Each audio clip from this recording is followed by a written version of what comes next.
Buonasera e ben ritrovati con una nuova edizione del TG Flash. Si sfiora la tragedia a Palermo dove una ragazza avrebbe cercato di darsi fuoco su un monte Pellegrino. Indispensabile l'intervento dei vigili del fuoco, la giovane è stata trasportata all'ospedale e sono gravi le sue condizioni.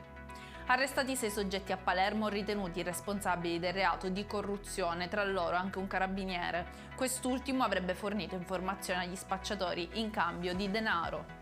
Rimaniamo sempre a Palermo dove sono stati vietati i botti di Capodanno dal sindaco La Galla. La misura sarà valida per 8 giorni dal 30 dicembre al 6 gennaio. Per coloro che non dovessero rispettare l'ordinanza sono previste sanzioni amministrative.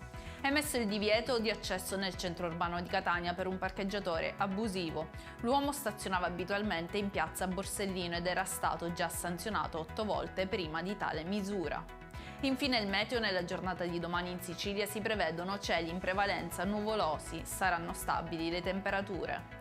Per questa edizione è tutto, il prossimo appuntamento domani alle ore 13:30. Arrivederci.